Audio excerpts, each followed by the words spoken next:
Hello, in this video I want to speak about attacking chess, about attacking patterns and ideas, and this video would be extremely useful if you're a beginner or an intermediate chess player who wants to improve his chess skills and make checkmates directly more than right now.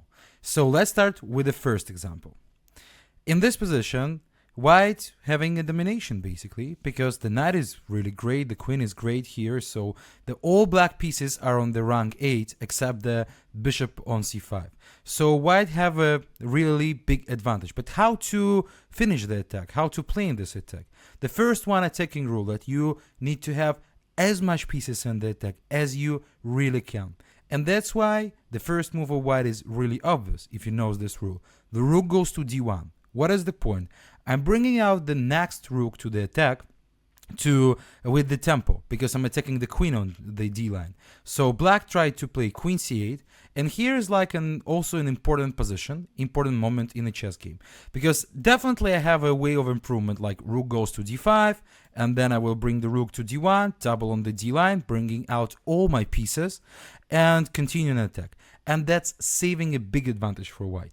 But what can help you to hack this position is some tactical trick. We want to improve pieces as much as we can. And because we don't have any combination right now, like bishop f6 or something like that, knight h6 is just only the check, king goes to h8, we need something fresh. But we can recognize that here we have a tension between the pieces. The queens are on the same diagonal. And it really like comes to knight e7 in some line. But now bishop takes e7. So that's why we have an amazing tactical trick, rook goes to d7. What's the point of this move? I'm connecting the rook to the rank 7 to attack harder, and if black will capture, then I have a tactics knight h6. Before, the queen been protected on c8 with the rook, but now after king h8 I can just directly take on d7 and that's it. I'm having an extra queen and absolutely winning position. So returning back, the rook d7 is the very nice improvement of our attack.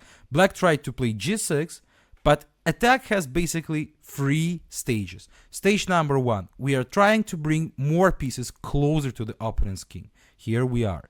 Second stage is to unlock the king's cover, so we need to have 3 diagonals, 3 lines, 3 spots to use them by pieces to directly make a checkmate to the black's king here. And that's why I want to unlock him as much as I can. I want to destroy the cover. I can do this with the sacrificing, or even here, because of the domination, pretty soon we will do this even without that. So first move is rook goes f to d1, bringing out the last piece to the game, connecting the rooks on the open line. Black tried to play king h8, trying to go away and take on f5 on the next move. It's no longer a pin, but we can go queen h4 with the idea queen h7 mate. It's forcing black to move the h-pawn, and now the king is basically really pretty alone. All his pawns are moved up, and we are using this immediately by going queen g5. Our idea is to go queen h6 and mate this naked king. The queen can't be taken because of the bishop on b2. We have a pin here, so this is absolutely winning position for white, and black finally resigned in this example. So 3 stages of attack and general attacking patterns we described really in this example, and let's move to the next game. In the next example, we are having a position where the black king is also in danger. We have all these pieces near to him, and as we know, the second stage of the attack is to unlock the king's cover somehow. And here we can do this in a brave style with a very typical sacrifice that's basically, you should know, bishop takes h6.